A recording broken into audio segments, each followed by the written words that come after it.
بسم الله الرحمن الرحيم.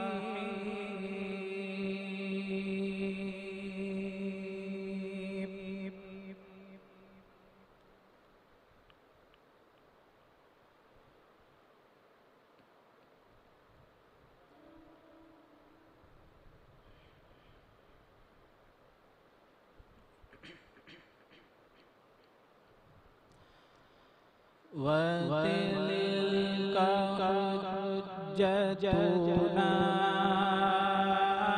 آتيناها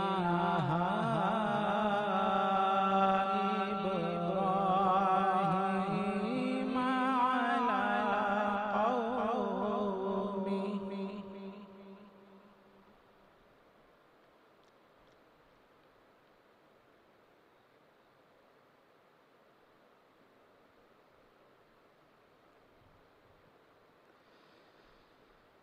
نرفع درجات من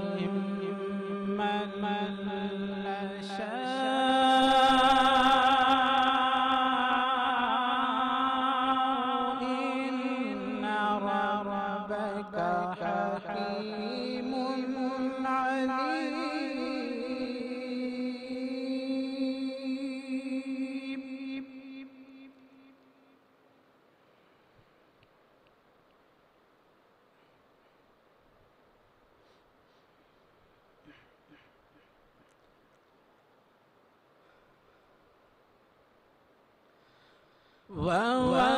ووهبنا له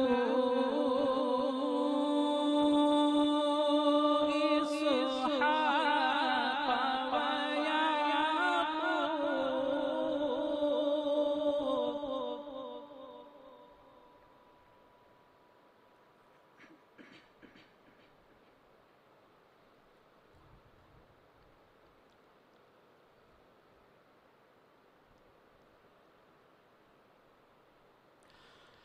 كلا هدينا ونوحا هدينا من قبل ومن ذريته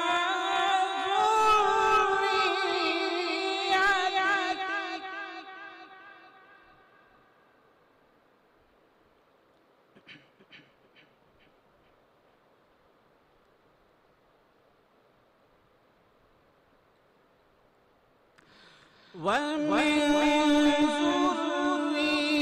ذريته داود وسليمان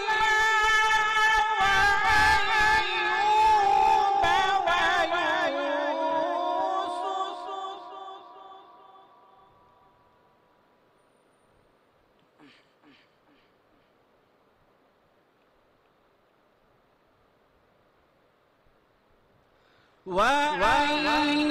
وأيوب ويوسف وموسى وهارون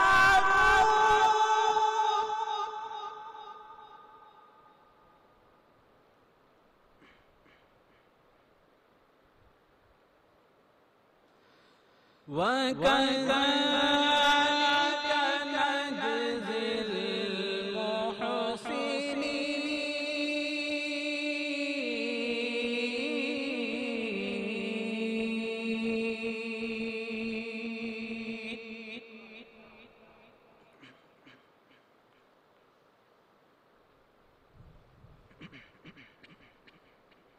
وزكريا ويحيى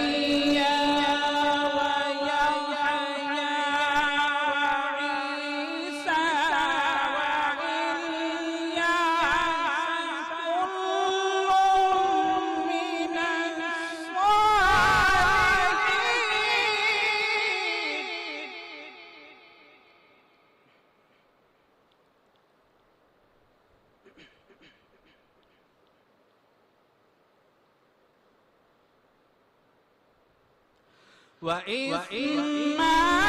وإسماعيل واليسع ويوسف وموسى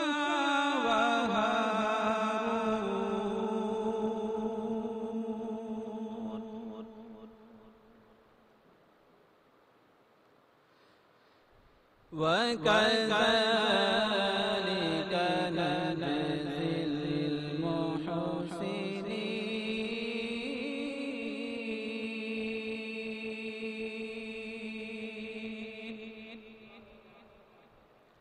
صدق الله العظيم.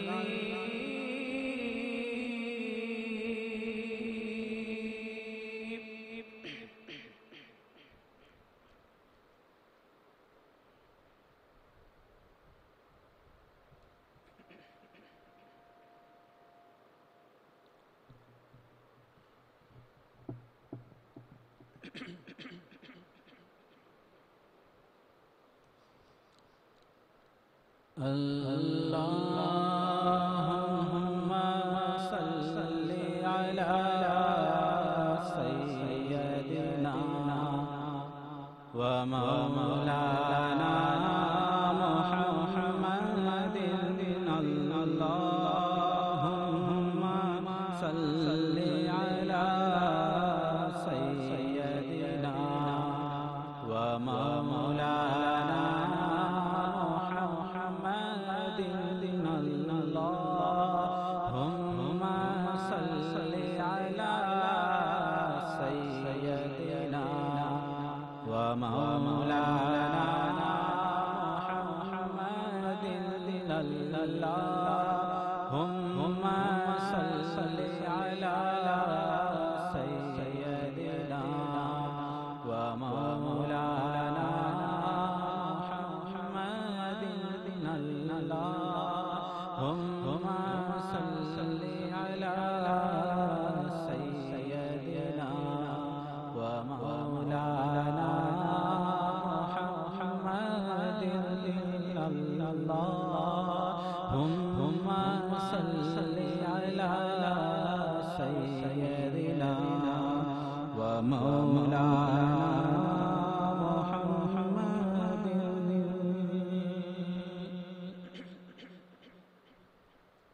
السلام علیکم ورحمۃ اللہ وبرکاتہ. معزز سامعین اکرام، نعت پاک پیش کرنے سے پہلے آئیے سب سے پہلے ہم اور آپ مل کر آقائے دو جہاں سیاہ لامکان سے بے قصاں حضور تاجدار مدینہ سرور قلب و سینہ جناب احمد مصطفیٰ محمد مصطفیٰ صلی اللہ تعالی علیہ وسلم کی مقدس بارگاہ میں عقیدت و محبت کے ساتھ جھوم کر باوز بلند بلند پڑھنے صلی اللہ علیہ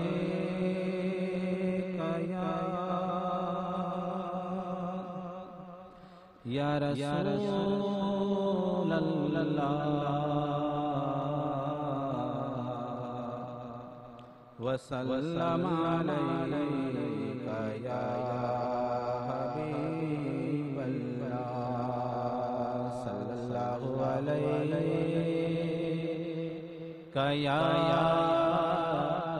یا رسول اللہ وسلم علیک یا حبیب اللہ.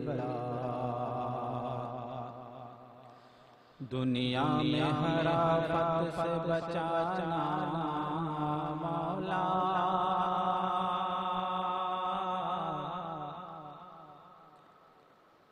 دنیا میں ہر آفت سے بچانا مولا،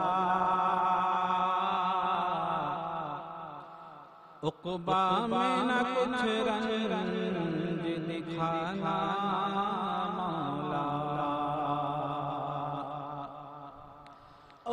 بیٹھوں جو درے پاک پیغمبر کے حضور،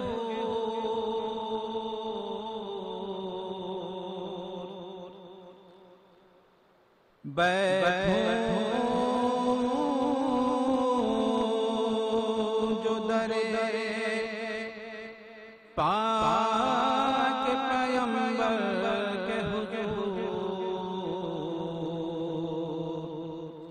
تو ایمان پہ اس وقت اٹھانا مولا صلی اللہ علیہ یا رسول اللہ وسلم علیہ یا حبیب اللہ.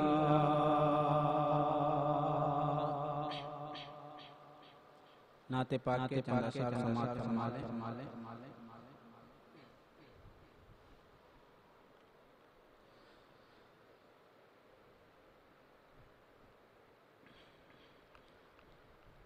آخری عمر میں کیا رونا کہ دنیا دیکھو. آخری عمر میں کیا رونا کہ دنیا دیکھو. آخری میں کیا نہ کہ دنیا دیکھو. آخری عمر میں کیا نہ کہ دنیا دیکھو. آخری عمر میں کیا نعرہ تکبیر نعرہ رسالت علماء سنت حضور مفتی صاحب قبلہ ذکر شہداء کربلا نعرہ تکبیر نعرہ رسالت. آخری عمر میں کیا نہ کہ دنیا دیکھو. آخری عمر میں کیا نہ کہ دنیا دیکھو. اب تو بس کہ ہی دھن ہے میرے آقا. اب تو بس کہ ہی دھن ہے میرے مولا. اب تو بس کہ ہی دھن ہے کہ مدینہ دیکھو. اب تو بس کہ ہی دھن ہے کہ مدینہ دیکھو. آخری عمر میں کیا نہ کہ دنیا دیکھو. جالیاں دیکھو کی دیوار در باب حرم. جالیاں دیکھو کی دیوار در باب حرم. جالیاں دیکھو کی دیوار در باب حرم. اپنی بے نور نگاہوں اپنی معذور نگاہوں سے میں کیا دیکھوں. اپنی معذور نگاہوں سے میں کیا دیکھوں. اب تو بس کہ ہی دھن ہے کہ مدینہ دیکھوں. آقا اب تو بس کہ ہی دھن ہے کہ مدینہ دیکھوں. آخری عمر میں کیا نہ کہ دنیا دیکھوں. اب تو بس کہ ہی دھن ہے. او میرے مولا میری آنکھیں مجھے واپس کر دے، میرے مولا میری آنکھیں مجھے واپس کر دے، میرے مولا میری آنکھیں مجھے واپس کر دے،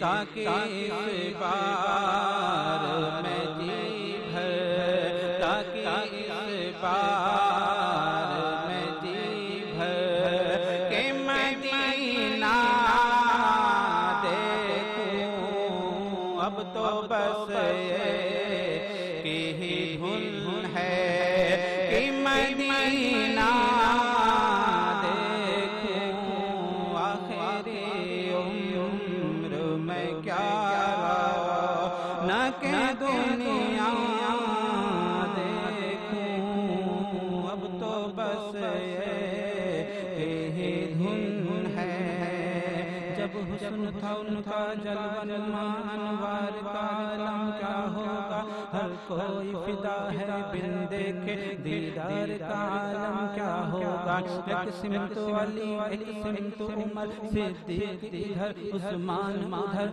جگمگ جگمگ تاروں میں سرکار کا عالم کیا ہوگا، جس وقت حلیمہ کی گودی انوار خدا سے روشن تھی، اس وقت حلیمہ دائی کے گھر بار کا عالم کیا ہوگا، جب ان کے قدا بھر دیتے ہیں شاہان زمانہ کی جھولی، محتاج کا جب یہ عالم ہے مختار کا عالم کیا ہوگا، چاہے تو اشاروں سے اپنے کایا ہی پلٹ دیں دنیا کی، یہ شان ہے ان کے غلاموں کی، سردار کا عالم کیا ہوگا، سن سن کے صحابہ کی باتیں کفار مسلمان ہوتے تھے، پھر میرے رسول اکرم کی گفتار کا عالم کیا ہوگا، طیبہ سے ہوائیں آتی ہیں بے کلمہ کو سکون مل جاتا ہے، اس پار کا جب یہ عالم ہے اس پار کا عالم کیا ہوگا، آخری عمر میں کیا رونق دنیا دیکھوں، اب تو بس یہی دھن ہے کہ مدینہ دیکھوں، آخری عمر میں کیا رونق دنیا دیکھوں، اب تو بس یہی دھن ہے کہ مدینہ دیکھوں۔ السلام علیکم۔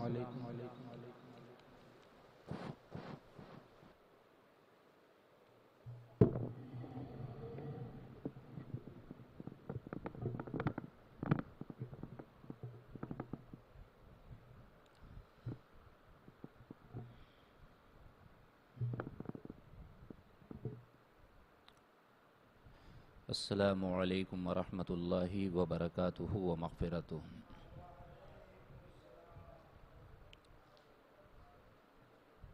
الحمدللہ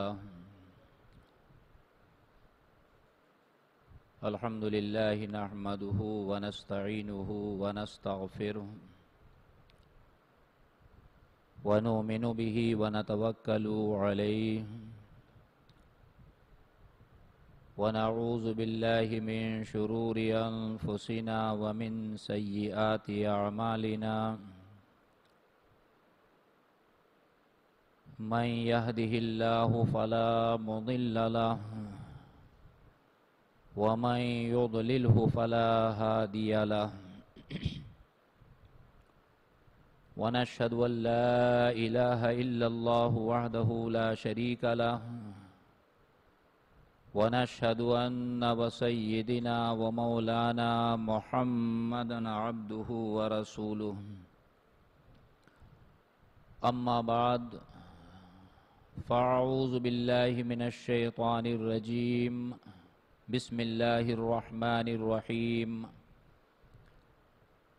وَإِذَا سَمِعُوا مَا أُنزِلَ إِلَى الرَّسُولِ تَرَى أَعْيُنَهُمْ تَفِيضُ مِنَ الدَّمْعِ مِمَّا عَرَفُوا مِنَ الْحَقِّ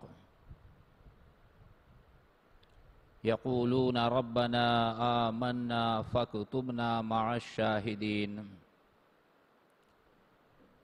صدق اللہ مولانا العلی العظیم وصدق رسولہ النبی الامین المکین الکریم ونحن على ذلك لمن الشاہدین والشاکرین والحمد للہ رب العالمین۔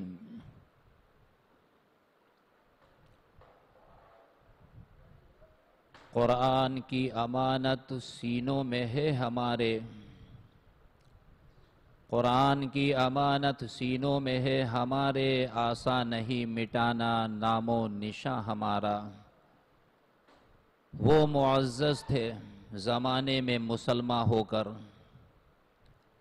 وہ معزز تھے زمانے میں مسلمان ہو کر، اور ہم خوار ہوئے تاریک قرآن ہو کر، ہم خوار ہوئے تاریک قرآن ہو کر۔ آئیے سب سے پہلے ہم اور آپ سب مل کر اپنے آقا و مولا حضور تاجدار مدینہ سرور قلب و سینہ رحمت للعالمین شفیع المذنبین حضور احمد مجتبی محمد مصطفیٰ صلی اللہ تعالیٰ علیہ وسلم کی بارگاہ بے کس پناہ میں محبت و عقیدت کے ساتھ درود شریف کا نذرانہ پیش کر لیں اور جھوم جھوم کر پڑھیں۔ اللہم صلی علی سیدنا و مولانا محمد معدن الجود والکرم منبع الحلم والعلم والحکم وآلہ وبارک وسلم صلاة و سلاما علیک یا رسول اللہ صلاة و سلاما علیک یا حبیب اللہ۔ ایک مرتبہ اور محبت و خلوص کے ساتھ ہدیہ درود پاک پیش کریں۔ صلی اللہ علی النبی الامی وآلہ صلی اللہ تعالی علیہ وسلم صلاة و سلاما علیک یا رسول اللہ صلاة و سلاما علیک یا حبیب اللہ۔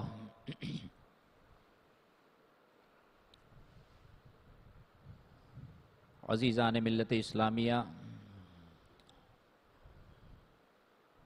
خطبہ مسنونہ کے بعد قرآن مقدس سے 7ویں پارے کی پہلی آیے مبارکہ کی تلاوت کا شرف حاصل کیا۔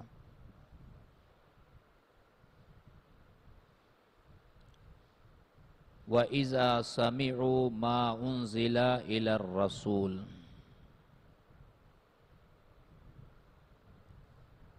اور جب انہوں نے سنا اسے جو رسول کی طرف نازل کیا گیا، یعنی قرآن مقدس۔ وَإِذَا سَمِعُوا مَا أُنزِلَ إِلَى الرَّسُولِ، اور جب انہوں نے وہ سنا جو رسول کی طرف نازل کیا گیا یعنی قرآن پاک، تَرَى أَعْيُنَهُمْ تَفِيضُ مِنَ الدَّمْعِ، تو تم انہیں دیکھو گے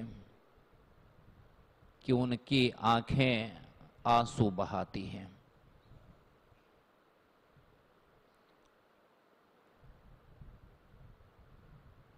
مما ذالک مما عرفوا من الحق، اس وجہ سے کہ انہوں نے حق کو پہچان لیا۔ خدا تبارک و تعالیٰ نے قرآن مقدس میں اپنے بندوں کے لیے احکام ہیں، اور یہ قرآن خدا تبارک و تعالیٰ نے اپنے بندوں کی ہدایت کے لیے بھیجا ہے۔ قرآن پاک میں کہیں فرمایا ہدی للناس، یہ قرآن لوگوں کی ہدایت کے لیے ہے۔ کہیں فرمایا ہدی للمتقین، متقیوں کے لیے اس میں ہدایت ہے۔ بہرکیف قرآن سراپا ہدایت کا مجموعہ بن کر آیا اور اس میں ہمارے لیے اللہ تبارک و تعالیٰ نے اسے ہمارے لیے ہدایت کا سامان بنایا۔ قرآن پاک بڑی عظیم کتاب ہے، بڑی مقدس کتاب ہے، بڑی متبرک کتاب ہے، جو اللہ تبارک و تعالیٰ نے اپنے محبوب پاک پر نازل فرمایا۔ یہ وہ مقدس کتاب ہے کہ جس کے بارے میں پروردگار عالم نے ارشاد فرمایا، لو انزلنا ھذا القرآن علی جبل لرأیتہ خاشعا متصدعا من خشیۃ اللہ۔ یہ قرآن اگر میں اسے پہاڑوں پر نازل کرتا تو اس کی خشیت سے پہاڑ ٹکڑے ٹکڑے ہوتا، ریزہ ریزہ ہو جاتا، لیکن اس کے نزول کو برداشت نہ کر سکتا۔ میرے آقا علیہ الصلوۃ والتسلیم نے اس مقدس قرآن کو اس کے نزول کو اپنے سینے پر برداشت فرمایا۔ قرآن مقدس ایک عظیم کتاب ہے، ضخیم کتاب ہے، بڑی کتاب ہے، لیکن یہ قرآن مقدس کا معجزہ ہی کہیے کہ چھوٹے چھوٹے بچے پورا قرآن پاک اپنے سینوں میں محفوظ کر لیتے ہیں۔ دنیا کی کوئی ایسی کتاب نہیں ہے کہ جسے اس طرح سے یاد کیا گیا ہو یا یاد کیا جاتا ہو یا یاد کرنے کے بعد اس طرح سے محفوظ رکھا گیا ہو۔ صرف ایک کتاب ہے قرآن مجید، جس کے بے شمار لاکھوں کی تعداد میں حفاظ پہلے بھی تھے، آج بھی ہیں اور قیامت تک رہیں گے۔ یہ قرآن پاک کا معجزہ ہے۔ کوئی عربی ہو، عجمی ہو، ہندی ہو، سندھی ہو، افغانی ہو، انگریزی، کوئی بھی زبان کا بولنے والا ہو، لیکن اگر اسے اخلاص کے ساتھ اسے یاد کرنا چاہے تو بڑی آسانی سے اسے یاد کر لیتا ہے اور پورا قرآن پاک اپنے سینوں میں محفوظ کر لیتا ہے۔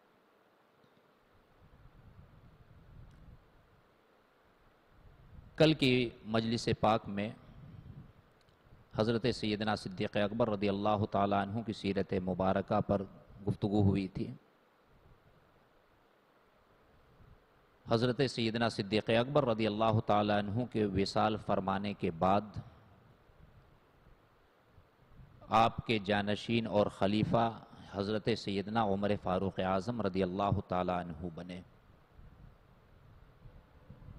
اور آپ کا انتخاب خلافت کے لیے حضرت سیدنا صدیق اکبر رضی اللہ تعالیٰ عنہ نے اپنی حیات مبارکہ ہی میں فرما دیا تھا۔ جب حضرت سیدنا صدیق اکبر رضی اللہ تعالیٰ عنہ کی علالت بڑھی، مرض شدت اختیار کر گیا، تو آپ فکر مند ہوئے کہ ہم اپنے بعد کس کو خلیفہ بنائیں جو خلافت کا حقیقی معنوں میں حق ادا کر سکے۔ چنانچہ سب سے پہلے مشورے کے لیے حضرت سیدنا عبد الرحمن ابن عوف رضی اللہ تعالیٰ عنہ جو عشرہ مبشرہ میں سے ہیں، انہیں بلایا اور آپ نے ان سے پوچھا کہ تمہارا عمر کے بارے میں کیا خیال ہے؟ تو حضرت عبد الرحمن ابن عوف رضی اللہ تعالیٰ عنہ نے عرض کیا، امیر المؤمنین، عمر کے بارے میں جتنا آپ خیال فرماتے ہیں میرے خیال میں وہ اس سے بھی کہیں بڑھ کر کے ہیں۔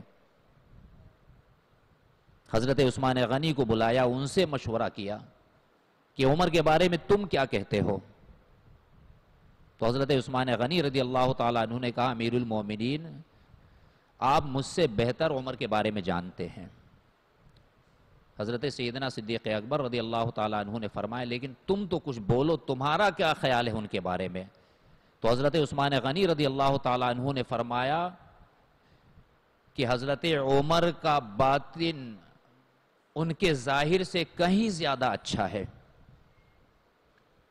اور امر خلافت کے لیے ان سے بہتر اور موضوع ہماری نظر میں کوئی شخص نہیں ہے۔ اسی طرح سے اور کئی اجلے صحابہ کرام کو بلایا اور ان سے مشورہ کیا۔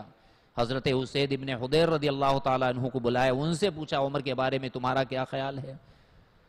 تو انہوں نے کہا، امیر المومنین، عمر کا ظاہر عمر کا باطن ان کے ظاہر سے کہیں اچھا ہے، اور وہ ہر حال میں اپنے رب سے راضی ہوتے ہیں، جس سے ان کا رب راضی ہوتا ہے وہ اس سے خوش ہوتے ہیں، اور جس بات سے ان کا رب ناراض ہوتا ہے وہ بھی ناخوش ہوتے ہیں۔ اور آپ کے بعد ہم میں ان سے افضل کوئی نظر نہیں آتا ہے، اور امر خلافت کے لیے ان سے زیادہ کوئی مستعد اور قوی شخص بھی ہمیں نظر نہیں آتا ہے۔ حضرت ابوبکر صدیق رضی اللہ تعالیٰ عنہ نے اس طرح سے کئی اور صحابہ سے حضرت عمر کے بارے میں مشورہ طلب کیا۔ ایک صحابی رسول نے کہا کہ امیر المومنین، حضرت عمر کی سخت مزاجی سے آپ خوب واقف ہیں، اس کے باوجود آپ انہیں اپنا خلیفہ بنانا چاہتے ہیں، کل قیامت کے دن پروردگار عالم کو آپ کیا جواب دیں گے؟ تو اس پر حضرت سیدنا صدیق اکبر رضی اللہ تعالیٰ عنہ نے فرمایا کہ تم نے تو مجھے خوف زدہ کر دیا، لیکن کان کھول کر کے سن لو کہ میں رب العالمین کو یہ جواب دوں گا کہ اے میرے رب، تیرے بندوں میں جو سب سے بہترین شخص تھا میں نے اسے اپنی جگہ، اب میں نے اسے خلیفۃ المسلمین اور امیر المؤمنین بنایا، اور یہ میری بات تم بھی سن لو اور سارے لوگوں کو بھی بتا دو۔ اور پھر اس کے بعد حضرت سیدنا صدیق اکبر رضی اللہ تعالیٰ عنہ نے وصال فرمانے سے پہلے خلافت کا وصیت نامہ تحریر فرمایا، اور اسے سر بمہر فرما کر حضرت سیدنا عثمان غنی رضی اللہ تعالیٰ عنہ کو سونپ دیا۔ آپ کے وصال کے بعد آپ کی وصیت کے مطابق تمام لوگوں نے بالاتفاق حضرت عمر فاروق اعظم رضی اللہ تعالیٰ عنہ کو اپنا خلیفہ تسلیم کیا، اور بغیر کسی اختلاف کے تمام لوگوں نے آپ کے ہاتھ پر بیعت کر لی۔ اس طرح سے حضرت عمر فاروق اعظم خلیفہ دوئم بنے۔ حضرت عمر فاروق اعظم رضی اللہ تعالیٰ عنہ کی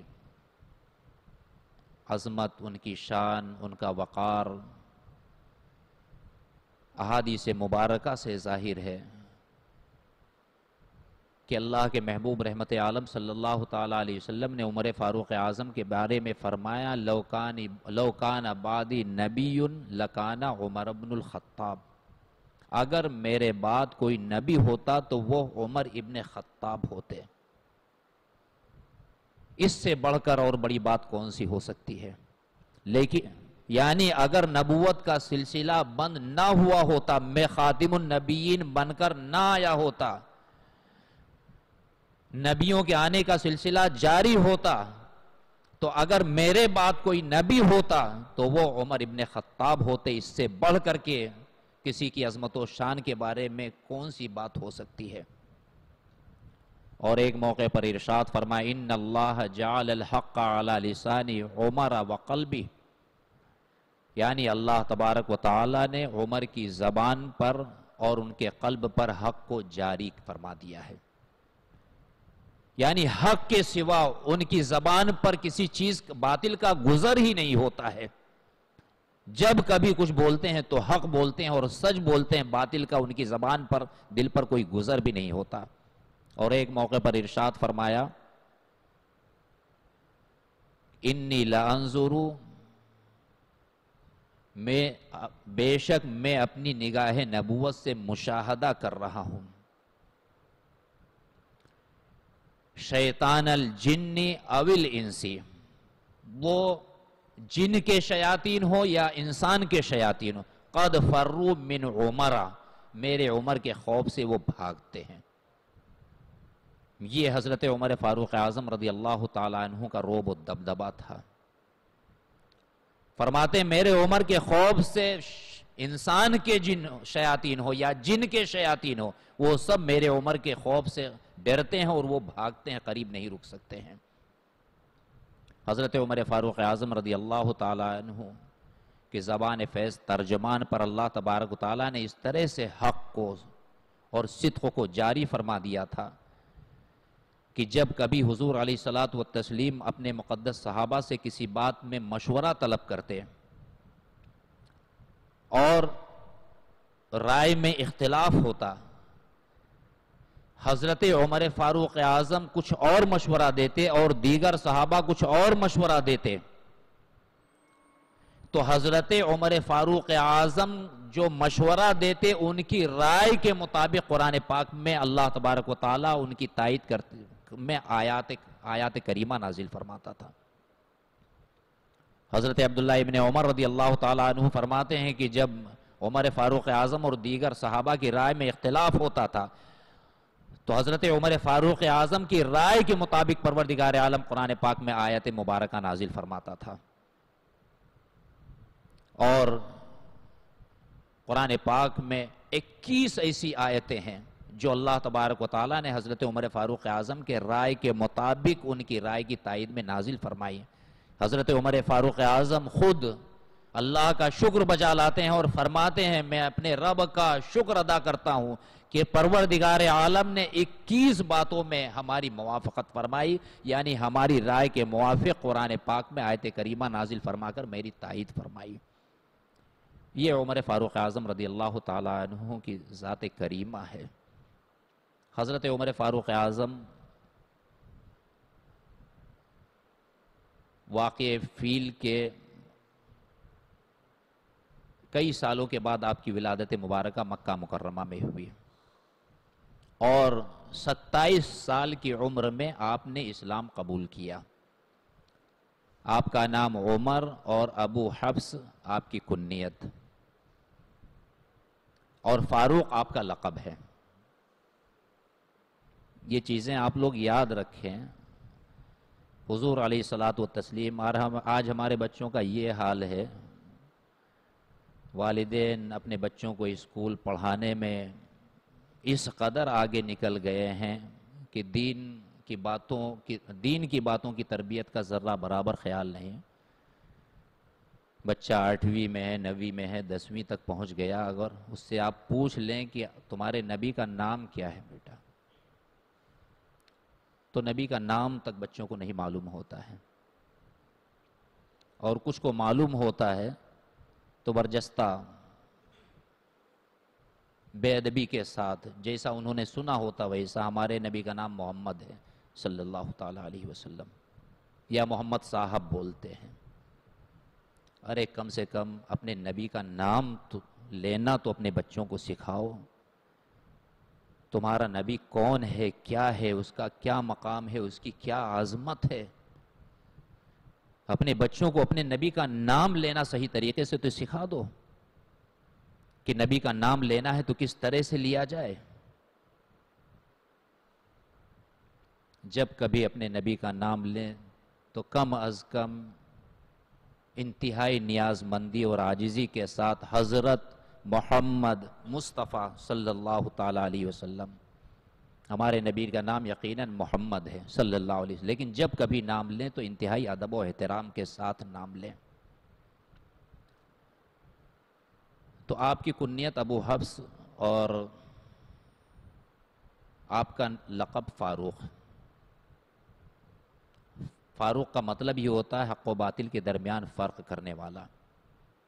ابتداء اسلام میں کفار و مشرکین نے مسلمانوں پر بہت ظلم و ستم ڈھایا، بے انتہا انہیں ستایا۔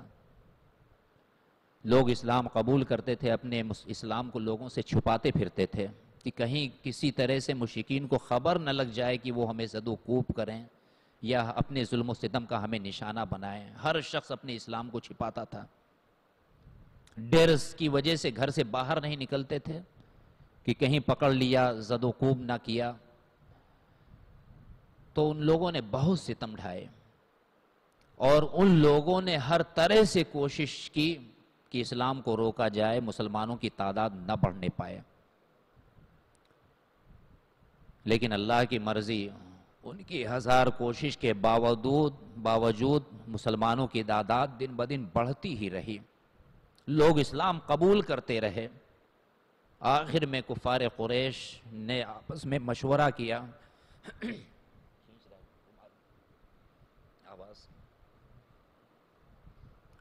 درود پاک پیش کر لیں۔ اللہم صلی علی سیدنا و مولانا محمد معدن الجود والکرم منبع الحلم والعلم والحکم وآلہ وبارک وسلم صلاة و سلاما علیک یا رسول اللہ، صلاة و سلاما علیک یا حبیب اللہ۔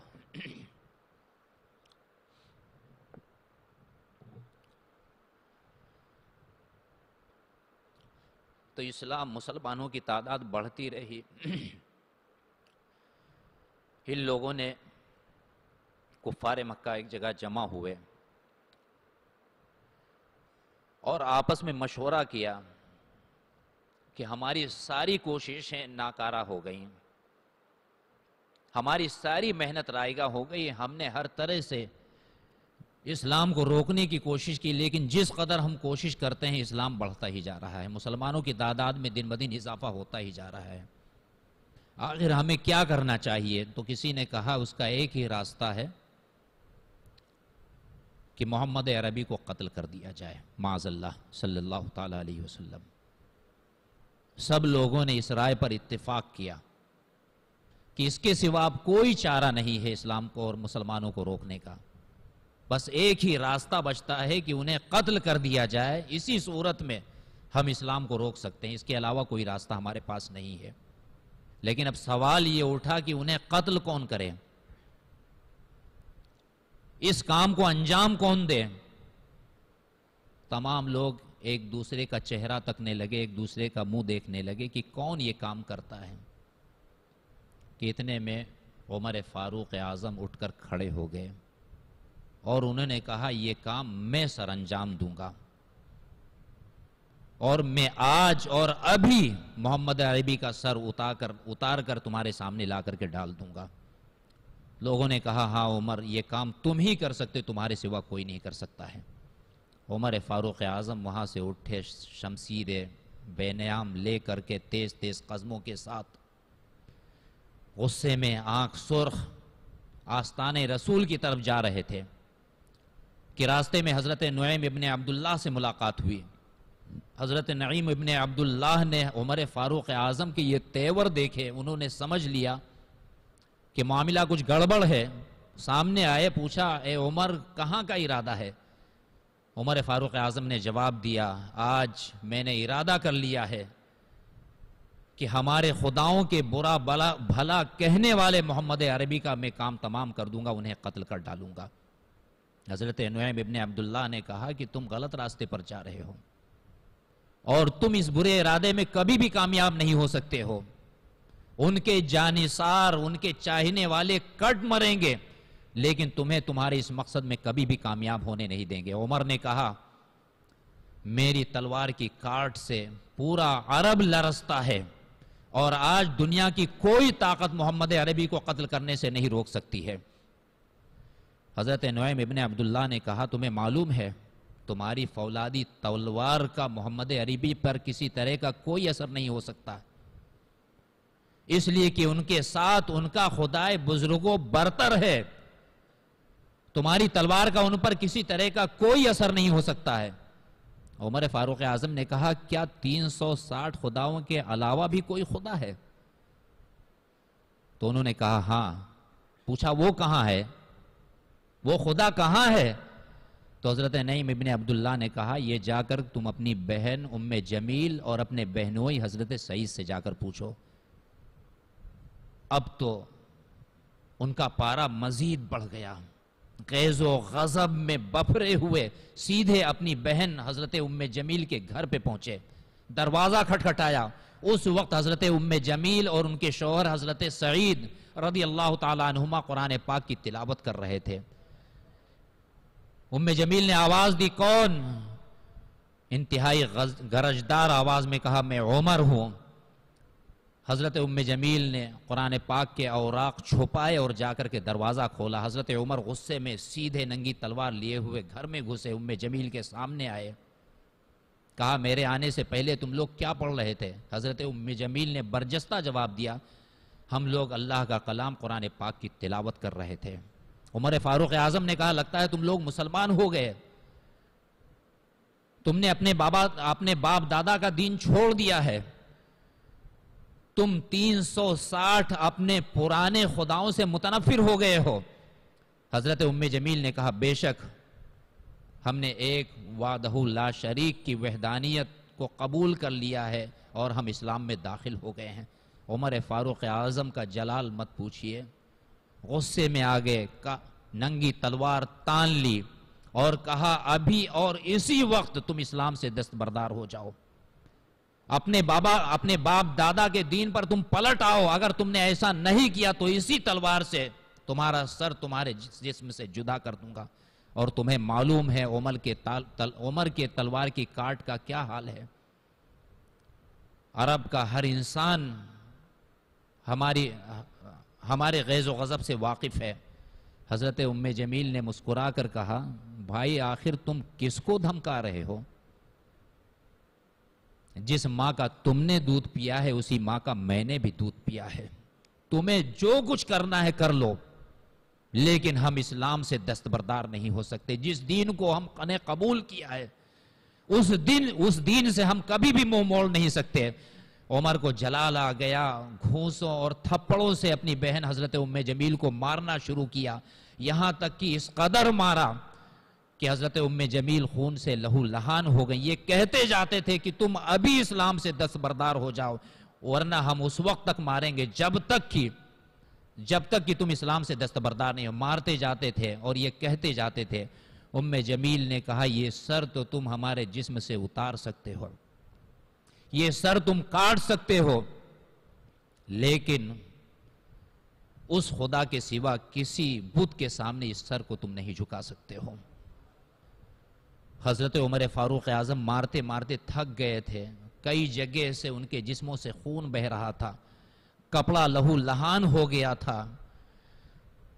پیچھے ہٹ گئے، سوچ میں پڑ گئے آخر یہ کون سا ایسا دین ہے جو انہوں نے قبول کیا ہے. آخر یہ کیسی کتاب ہے، کیسا قرآن ہے جسے انہوں نے پڑھ کر ان کے دل میں اس قدر اثر کر گیا ہے کہ چند دن ہوئے اس دین کو قبول کیے ہوئے، لیکن اس کے مقابلے میں اپنی جان دینے کو تیار، مگر اس دین کو چھوڑنے پر آمادہ نظر نہیں آتے.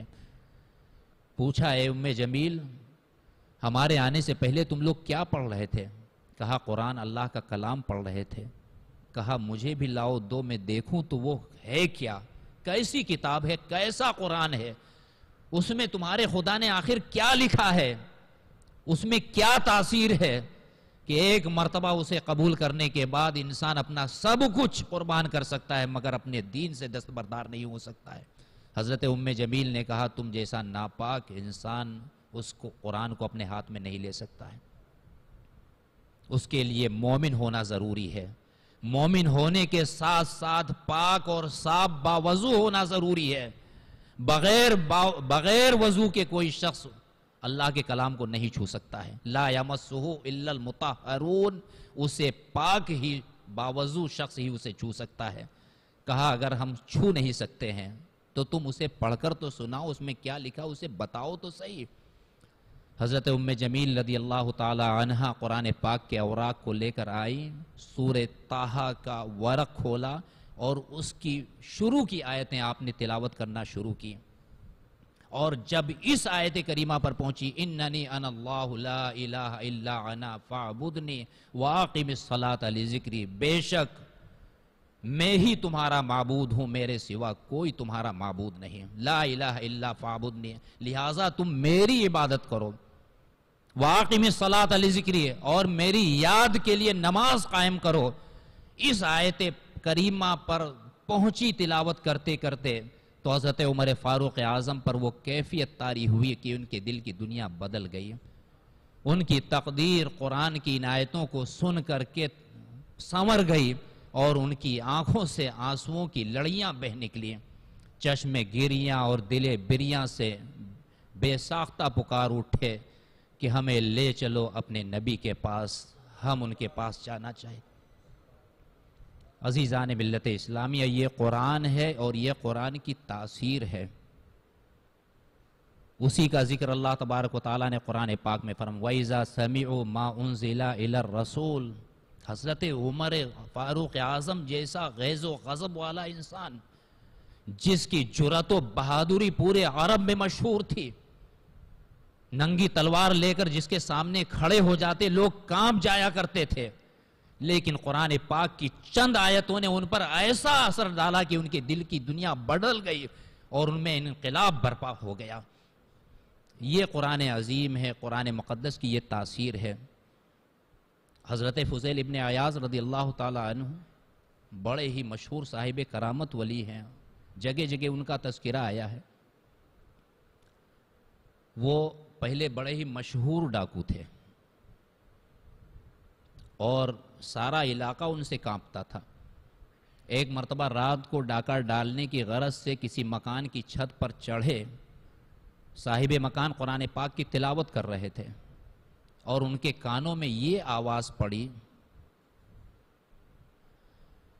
کہ کیا ابھی وقت نہیں آیا، جس کا ترجمہ یہ ہے کیا ابھی وقت نہیں آیا کہ لوگوں کے دل اللہ کے ذکر کے لیے نرم پڑ جائیں. قرآن پاک کی یہ آیت کریمہ جس کا میں نے مفہوم بیان کیا ان کے کان سے ٹکرائی، ان پر لرزہ طاری ہو گیا، بے ساختہ پکار اٹھے اے میرے رب اب اس کا وقت آ گیا ہے. فوراً روتے ہوئے دیوار سے نیچے اترے، سنسان کھنڈر میں چلے گئے، وہاں بیٹھ کر کے رونے لگے. کہ اتنے میں وہاں پر ایک قافلہ آیا. قافلے والے آپس میں بات کرنے لگے کہ اب رات میں آگے کا سفر مناسب نہیں ہے، کیونکہ مشہور ڈاکو فضیل ابن عیاض اسی اطراف میں رہتا ہے. یہ سن کر کے اور زیادہ رونے لگے، اور زیادہ رونے لگے. دل میں کہا کہ میرے ڈر میں کتنا بڑا گنہگار انسان ہوں کہ میرے ڈر کی وجہ سے امت رسول کے قافلے رات میں سفر نہیں کرتے ہیں. اسی وقت انہوں نے سچے دل سے توبہ کی اور عہد کیا آئندہ پوری زندگی میں بیت اللہ شریف کی مجاوری میں گزاروں گا. چنانچہ جب صبح ہوئی سب سے پہلے درس حدیث میں پہنچے اور وہاں پر علم حدیث اتنی محنت سے حاصل کیا کہ وہ حدیث کے امام بن گئے.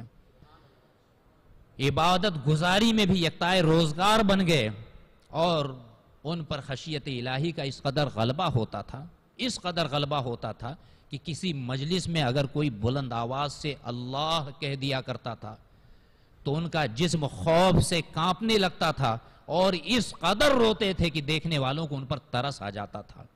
اور جب حضرت فضیل ابن عیاض رضی اللہ تعالیٰ عنہ نے وصال فرمایا تو حضرت امام وقی رضی اللہ تعالیٰ عنہ گلی کوچے میں گھوم گھوم کر اعلان فرماتے تھے کہ آج دنیا سے اس زمین سے خوف خدا اٹھ گیا.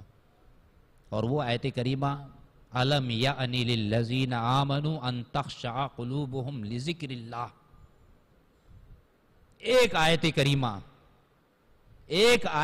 کریمہ نے ان پر ایسی تاثیر کی اور ایسا اثر ڈالا کہ ان کی زندگی میں انقلاب برپا کر دیا. الم یأنی للذین آمنوا ان تخشع قلوبہم، کیا ابھی لوگوں کے لیے وقت نہیں آیا کہ ان کے دل اللہ کے لیے نرم پڑیں. قلوبہم لذکر اللہ، اللہ کی یاد کے لیے نرم پڑیں. تو یہ قرآن پاک کی تاثیر. قرآن کو آپ سمجھتے کیا ہیں؟ قرآن ہمیں کس لیے دیا گیا ہے؟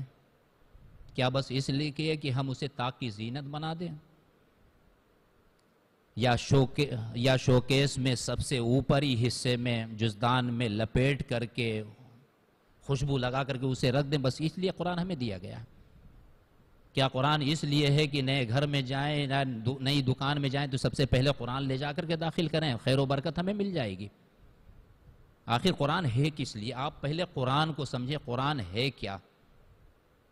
میں واقعہ پہلے مکمل کر لوں کہ حضرت عمر فاروق اعظم رضی اللہ تعالی عنہ کے دل پر اس آیت کریمہ کی تاثیر ربانی کی تیر بن کر کے ان کے دل پر اس قدر ایسے چبھا کہ ان کی زندگی میں انقلاب برپا کر دیا.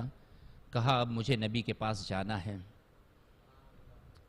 ننگی شمشیر لیے ہوئے آستانِ رسول کی طرف سر جھکائے ہوئے تھے، آنکھوں سے آنسو بہ رہے تھے اور آسمان سے مرحبا مرحبا کی صدائیں بلند ہو رہی تھیں. کہاں تو چلے تھے سر لینے کے لیے اور انقلاب ایسا پیدا ہوا کہ اب سر دینے کے لیے جا رہے ہیں. دار ارقم کے دروازے پر حضرت امیر حمزہ رضی اللہ تعالیٰ عنہ، حضرت ابو طلحہ رضی اللہ تعالیٰ عنہ ننگی تلوار لیے ہوئے پہرا دے رہے تھے. جب عمر فاروق اعظم کو شمشیر برہنہ ہاتھ میں لیے ہوئے آتے ہوئے دیکھا تو حضور علیہ الصلوۃ والتسلیم کو خبر کر دیا کہ عمر آ رہے ہیں، عمر آ رہے ہیں. ادھر حضرت سیدنا امیر حمزہ رضی اللہ تعالیٰ عنہ نے فرمایا عمر اگر نیک ارادے سے آیا ہے تو اس کا استقبال کریں گے، اور اگر برے ارادے سے آیا ہے تو اسی کی تلوار سے اس کا سر قلم کر دیں گے۔ ادھر حضرت عمر فاروق اعظم دروازے کے قریب پہنچتے ہیں، اللہ کے محبوب رحمت عالم صلی اللہ تعالیٰ علیہ وسلم فرماتے ہیں باب رحمت کھول دیا جائے۔ عمر آیا نہیں ہے بلکہ عمر لایا گیا ہے۔ ہم نے اپنے خدا سے عمر کو مانگا تھا، میرے خدا نے میرے عمر کو ہمیں عطا فرما دیا ہے۔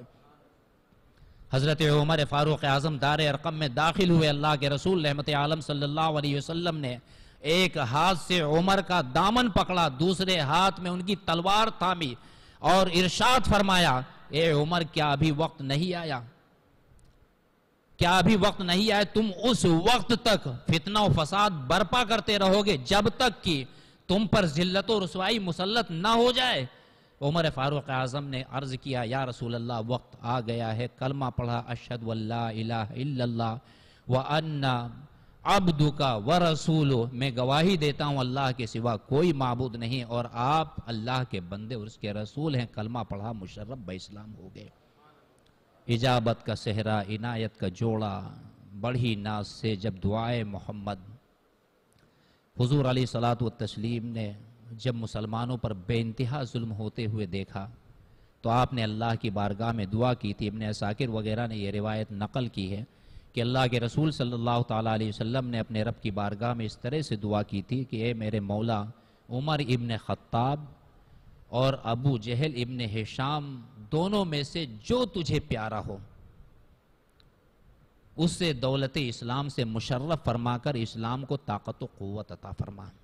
اور حضرت عبداللہ ابن عباس رضی اللہ تعالیٰ عنہ فرماتے آپ نے اس طرح سے دعا فرمائی تھی اللہم اعز الاسلام بعمر ابن الخطاب، اے اللہ عمر ابن خطاب کے ذریعے اسلام کو عزت و عظمت اور طاقت و قوت عطا فرما۔ خاصتاً خاص کر، یعنی دعا دونوں کے بارے میں فرمائی تھی لیکن خاص طور پر حضرت عمر فاروق اعظم کے بارے میں آپ نے دعا فرمائی تھی۔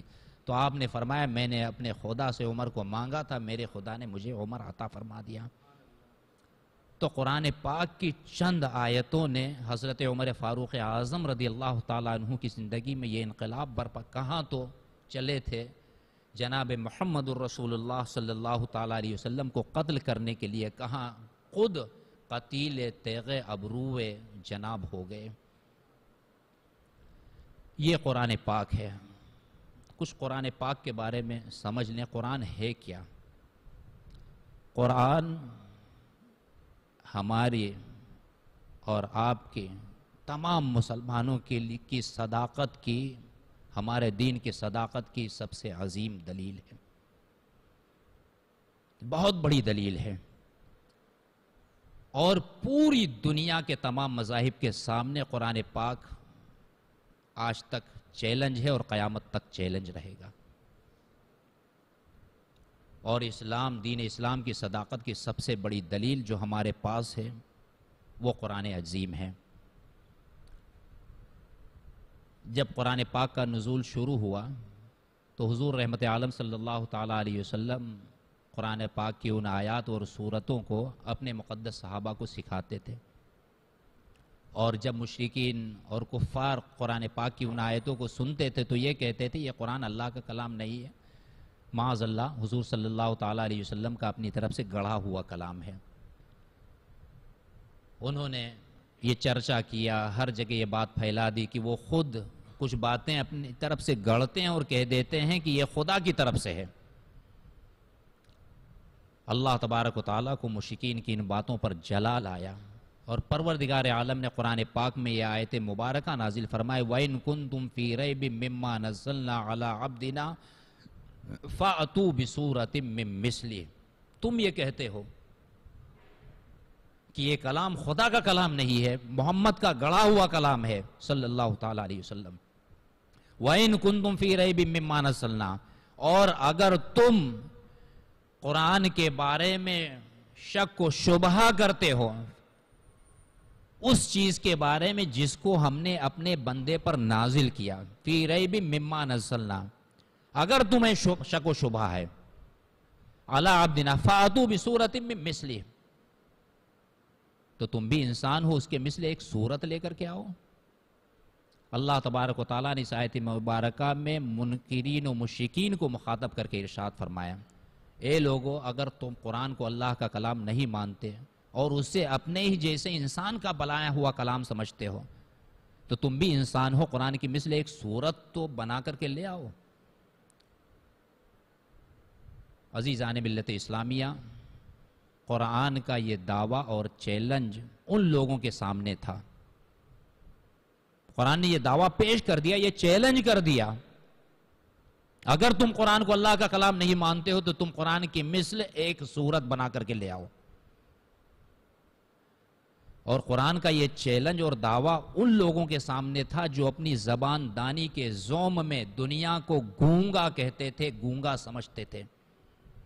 عرب اپنے ماں سوا تمام دنیا کے لوگوں کو اعجمی کہا کرتے تھے، آج بھی اعجمی کہتے ہیں، اور اعجمی کے معنی ہوتے ہیں گونگا۔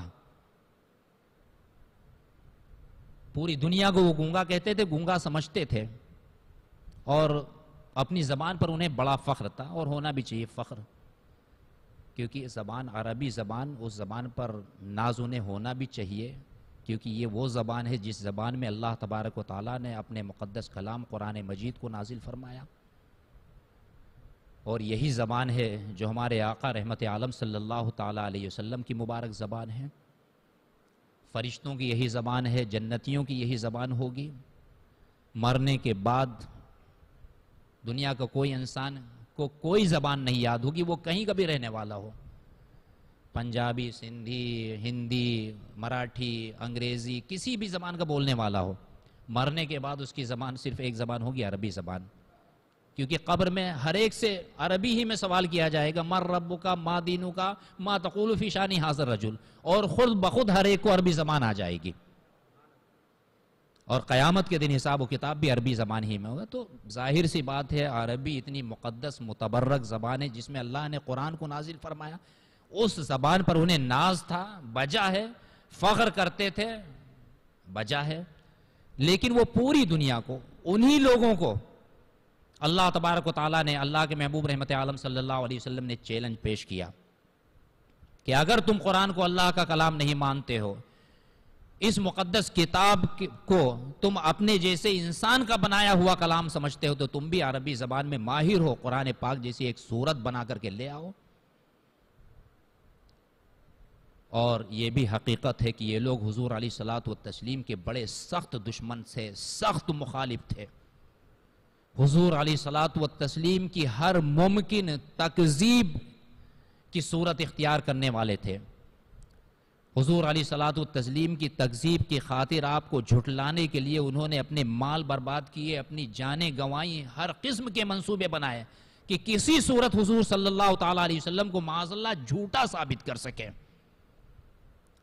تو عقل کہتی ہے کہ اس چیلنج کے جواب میں حضور علیہ الصلوۃ والتسلیم کی دشمنوں میں اگر کسی کے اندر قرآن کی مثل ایک صورت بنا سکنے کی قدرت ہوتی تو اس سے زیادہ بہترین اور سنہرا موقع ان کے لیے کوئی نہیں تھا کہ عرب کے بڑے بڑے فصحاء میں سے کوئی اٹھتا اور قرآن کی مثل ایک صورت بنا کر پیش کر دیتا اور کہتا، لو اے محمد صلی اللہ تعالیٰ علیہ وسلم، تم تو کہتے تھے کہ قرآن کی مثل ایک صورت نہیں بن سکتی، یہ لو میں نے بنا کر کے دکھا دی ہے۔ لیکن تاریخ گواہ ہے، حضور علیہ الصلوۃ والتسلیم کے اس چیلنج کو سارے عرب نے سنا، بڑے بڑے دشمنوں نے سنا، اور بڑے بڑے قادر الکلام، فصیح و بلیغ ادیبوں اور شاعروں نے اس چیلنج کو سنا، مگر ان کی ساری فصاحت و بلاغت اور ان کے سارے علوم و کمالات قرآن کے سامنے ہیچ ہو گئے، اور ان میں سے کسی کی بھی مجال نہیں کہ قرآن کی مثل ایک صورت بنا کر پیش کر سکے۔ اعلیٰ حضرت نے اسی موقع کے لیے فرمایا، تیرے آگے یوں ہیں دبے لچے فصحاء عرب کے بڑے بڑے، تیرے آگے یوں ہیں دبے لچے فصحاء عرب کے بڑے بڑے، کوئی جانے منہ میں زباں نہیں بلکہ جسم میں جان نہیں۔ اس کے جواب میں ان کے اندر بولنے کی بھی طاقت نہیں تھی کہ کچھ بول سکے، کچھ جواب دے سکے۔ عزیزان ملت اسلامیہ، یہ یاد رکھیے کہ انسان کا چیلنج قبول کر سکتا ہے، انسان کی بنائی ہوئی چیز جیسی چیز بنا سکتا ہے، مگر خدا تعالیٰ کا چیلنج انسان کیسے قبول کر سکتا ہے؟ خدا تعالیٰ کی بنائی ہوئی چیز جیسی چیز کوئی دوسرا کیسے بنا سکتا ہے؟ اور یہ بھی یاد رکھیں کہ قرآن پاک اللہ کا کلام ہے اور ہمارا اس پر ایمان ہے، اور کلام اللہ بے مثل و بے مثال ہے۔ جب حضور علیہ الصلوۃ والتسلیم نے ان کے سامنے یہ چیلنج پیش کیا، اگر تم قرآن کو اللہ کا کلام نہیں مانتے ہو اور اسے اپنے ہی جیسے انسان کا بنایا ہوا کلام سمجھتے ہو تو تم بھی انسان ہو، قرآن کی مثل ایک صورت بنا کر لے آؤ، ہمیں جھٹلا دو، ہماری تکذیب کر دو۔ حالانکہ انسان کے درمیان میں آپس میں مقابلہ آرائی فطری بات ہے، آئے دن انسان ایک دوسرے سے مقابلہ آرائی کرتے ہیں، ریس کرتے ہیں، آگے نکلنے کی کوشش کرتے ہیں، کھیل کا مقابلہ ہو، دوڑ کا مقابلہ ہو، تیراکی کا مقابلہ ہو، کرکٹ کا مقابلہ ہو، فٹ بال کا مقابلہ ہو۔ ابھی جاپان میں اولمپک چل رہا تھا، ساری دنیا سے کھلاڑی وہاں پر پہنچے تھے۔ کس لیے پہنچے تھے؟ کہ ہم خود ریکارڈ بنائیں، یا کسی کے بنائے ہوئے ریکارڈ کو ہم توڑ دیں۔ ہر انسان یہ چاہتا ہے کہ ہم دوسرے سے آگے نکل جائیں اور دوسرے سے ترقی کر جائیں۔ یہ مقابلے کا دور ہے، آئے دن ریکارڈ ٹوٹتے ہیں اور آئے دن ریکارڈ بنتے ہیں۔ آج ایک ریکارڈ بنا، آنے والے دن میں کوئی دوسرا ہے، اس نے اس ریکارڈ کو توڑ دیا۔ تو آپ اندازہ کریں اس مقابلہ اور ریکارڈ توڑ دور تک جو قرآن کے مثل کوئی نہیں لا سکا، اس سے پتا چلا کہ قرآن پاک اللہ کا کلام ہے اور اس کی مثل انسان بنانے سے عاجز ہے۔ یہ ہو ہی نہیں سکتا کہ کوئی قرآن کے مثل ایک سورت یا ایک آیت بنا کر پیش کر سکے۔ انسان کی بنائی ہوئی چیز بنا سکتا ہے، مگر خدا تعالیٰ کی بنائی ہوئی چیز کی مثل کوئی دوسرا نہیں بنا سکتا۔ آج سائنس کس قدر ترقی کر گئی ہے، اس نے طب کو، حکمت کو، سائنس کو کہاں سے کہاں پہنچا دیا ہے، مگر اس سے بھی 1000 گنا زیادہ ترقی کر جائے تو بھی انسان کے اندر روح ڈالنے اور انسان کو موت سے بچانے کے لیے وہ کچھ نہیں کر سکتا ہے، اس لیے کہ یہ خدا کے کام ہے۔ خدائی اور انسانی افعال میں یہی فرق ہے، جو کام ایک انسان کر سکتا ہے وہ دوسرا بھی کر سکتا ہے، مگر خدا کے کسی کام پر انسان قادر کبھی نہیں ہو سکتا ہے۔ آج سائنس اس قدر ترقی کر گئی ہے، طب و حکمت کو کہاں سے کہاں تک پہنچا دیا ہے، مگر انسان کے اندر روح ڈالنے یا اسے موت سے بچانے کے لیے اس سے بھی 1000 گنا زیادہ ترقی کر جائے تو بھی کچھ نہیں کر سکتی، اس لیے کہ یہ خدا کا کام ہے اور خدا کے کسی کام پر انسان کبھی بھی قادر نہیں ہو سکتا ہے۔ درود پاک پیش کر لیں۔ اللہم صلی علی سیدنا ومولانا محمد معدن الجود والکرم منبع الحلم والعلم والحکم وآلہ وبارک وسلم صلاۃ و سلاما علیک یا رسول اللہ، صلاۃ و سلاما علیک یا حبیب اللہ۔ یہاں پر ایک مسئلہ بھی سمجھتے چلے کہ قرآن اللہ کا کلام ہے اور بے مثل و بے مثال ہے، اس کلام جیسا کوئی کلام نہیں، اس کتاب جیسی دنیا میں کوئی کتاب نہیں، ہمارا اس پر ایمان ہے۔ لیکن یہ بات یاد رکھیں کہ قرآن پاک میں وہی حروف تہجی ہیں جو دوسری کتابوں میں ہوا کرتے ہیں۔ یہ الف سے الف بے تے یہ سے جیم، الف سے لے کر یہ تک جس قدر حروف ہیں، یہی حروف کلام اللہ میں بھی ہے اور یہی حروف دوسرے انسانی کتابوں میں بھی ہیں، مگر یہی حروف تہجی جب کلام اللہ میں آئے تو یہ کلام بے مثل و بے مثال ہو گیا، اور ایسا بے مثل و بے مثال کہ تمام جن و انس ایک ساتھ مل جائیں، ایک دوسرے کے مددگار ہو جائیں تو بھی قرآن کی مثل نہ بنا سکیں۔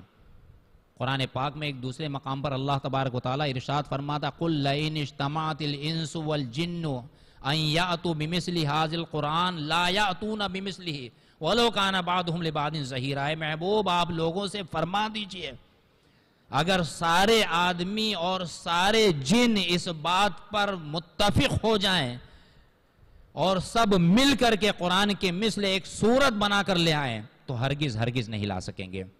قُلْ لَئِنِ اجْتَمَعَتِ الْإِنسُ وَالْجِنُّ عَلَىٰ أَن يَأْتُوا بِمِثْلِ هَذَا الْقُرْآنِ۔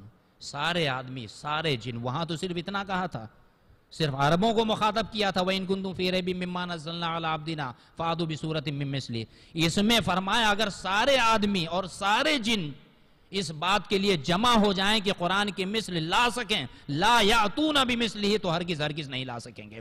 وَلَوْ كَانَ بَعْضُهُمْ لِبَعْضٍ ظَهِيرًا، اگرچہ وہ سب ایک دوسرے کے مددگار ہو جائیں، نہیں لا سکیں گے۔ اس وقت 1400 سال سے زیادہ کا عرصہ گزر گیا، چیلنج ہوا تھا، آج بھی وہ چیلنج قائم ہے اور قیامت تک یہ چیلنج قائم رہے گا، کوئی قرآن کی مثل نہیں لا سکے گا۔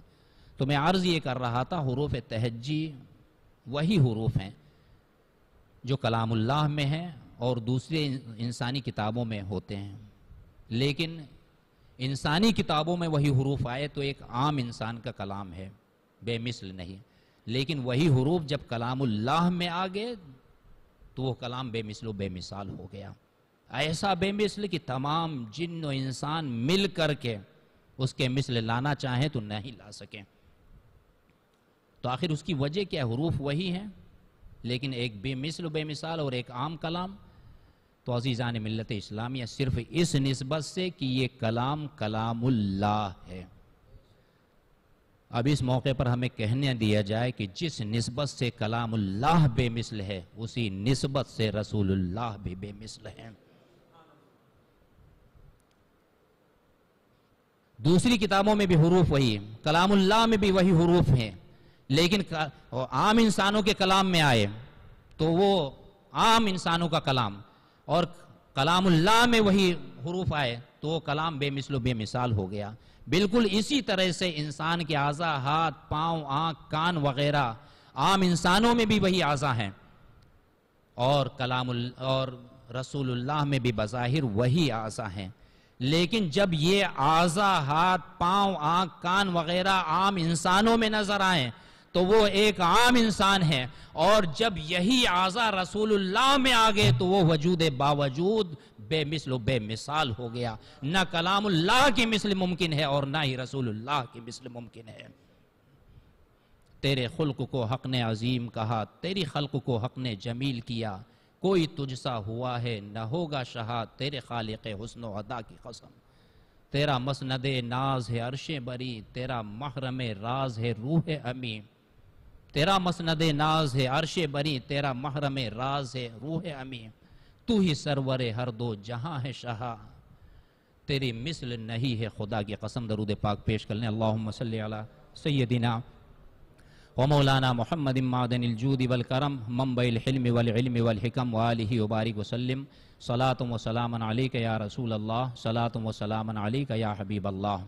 عزیزان ملت اسلامیہ، قرآن پاک میں اللہ تبارک و تعالیٰ نے پوری دنیا کے سامنے اتنا بڑا چیلنج، قُلْ لَئِنِ اجْتَمَعَتِ الْإِنسُ وَالْجِنُّ عَلَىٰ أَن يَأْتُوا بِمِثْلِ هَٰذَا الْقُرْآنِ لَا يَأْتُونَ بِمِثْلِهِ وَلَوْ كَانَ بَعْضُهُمْ لِبَعْضٍ ظَهِيرًا، سارے آدمی سارے جن اس بات کے لیے جمع ہو جائیں کہ قرآن کی مثل لا سکیں تو بھی نہیں لا سکیں گے، اگرچہ وہ سب ایک دوسرے کے مددگار۔ اتنا بڑا چیلنج کسی انسان میں یہ جرأت و مجال کب ہو سکتی ہے کہ وہ اتنا بڑا دعویٰ کرے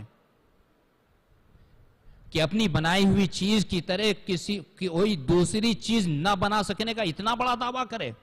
یہ دعویٰ تو خدا کا ہی ہو سکتا ہے اور اسی نے کیا، خدا ہی کا ہو سکتا ہے اور یہ اسی نے کیا، اور آج 1400 سال سے بھی زیادہ کا زمانہ گزر چکا، مگر دنیا کے سامنے یہ چیلنج آج بھی کھڑا ہے، مگر کوئی بھی اس چیلنج کا سامنا کرنے کے لیے تیار نہیں، کوئی بھی قرآن کی مثل ایک آیت تک نہیں لا۔ ہاں، مسیلمہ کذاب نے منہ چڑھایا تھا اور قرآن پاک کی نقل اتاری تھی، اور اس نے ایک صورت بنائی تھی، کہا تھا دیکھو میں نے صورت بنا لی۔ لوگوں نے کہا کیا صورت بنائی ہے؟ تو اس نے بتایا الفیل ملفیل وما ادراک ملفیل، خرطومہ طویل جسمہ ثقیل، یعنی اس کا مطلب تم نہیں جانتے ہاتھی کیا ہے، یعنی ہاتھی اور کیا ہے، تم نہیں جانتے ہاتھی کیا ہے؟ اس کی دم چھوٹی ہوتی ہے، سونڈ اس کی لمبی ہوتی ہے، جسم اس کا بھاری ہوتا ہے۔ یہ اس خبیث نے قرآن پاک کی نقل اتاری تھی اور کہا تھا دیکھو میں نے قرآن پاک کی ایک صورت بنا لی ہے۔ اس کی صورت کو سن کر کے ایک چھوٹی سی بچی نے بھی کہہ دیا تھا کہ یہ ہاتھی کو کون نہیں جانتا جس کی دم چھوٹی، سونڈ لمبی اور جسم بھاری ہوتا ہے، تو آخر اس میں تم نے کمال کیا کر دیا ہے؟ تو نقل را عقل باید، اس نے ایک صورت بنائی تھی۔ بہرکیف قرآن مقدس بڑی عظیم کتاب ہے جو اللہ تعالیٰ نے اپنے فضل و کرم سے، اپنے محبوب پاک کے وسیلے سے ہمیں اور آپ کو، تمام دنیا کے مسلمانوں کو عطا فرمائی ہے۔ قرآن پاک میں ایک اور مقام پر آج قرآن کے خلاف طرح طرح کے فتنے کھڑے ہو رہے ہیں، پہلے بھی کھڑے ہوئے، آج بھی، قیامت تک یہ سلسلہ۔ وسیم رضوی جیسے مردود یہ فتنے کل بھی کھڑے ہوئے تھے اور آج بھی۔ اس نے قرآن پاک پر سوالات اٹھائے تھے کہ 26 آیتیں ایسی ہیں جو مسلمانوں کو دہشت گرد بناتی ہیں، ان کو نکالا جائے۔ اس نے سپریم کورٹ میں جا کر کے فائل بھی وہ کی تھی، حالانکہ اس کو اپنے منہ کی کھانی پڑی۔ تو اس جیسے پہلے بھی آئے تھے مردود اور آج بھی ہیں اور قیامت تک ہی ہے، لیکن قرآن پاک اس میں نہ کوئی کچھ گھٹا سکتا ہے، نہ اس میں کوئی کچھ بڑھا سکتا ہے۔ دنیا میں کسی کی طاقت اور مجال نہیں ہے، اور وجہ اس کی یہ ہے کہ قرآن پاک کی حفاظت کا ذمہ خدا تعالیٰ نے خود لیا ہے۔ اِنَّا نَحْنُ نَزَّلْنَا الذِّكْرَ وَإِنَّا لَهُ لَحَافِظُونَ، یعنی بے شک یہ قرآن ہم نے اتارا ہے اور ہم خود اس کی حفاظت کرنے والے ہیں۔ جس کا محافظ خدا ہو، جس کی حفاظت خدا تعالیٰ نے خود اپنے ذمے لی ہو، اس میں کوئی ذرہ برابر ادھر ادھر نہیں کر سکتا ہے۔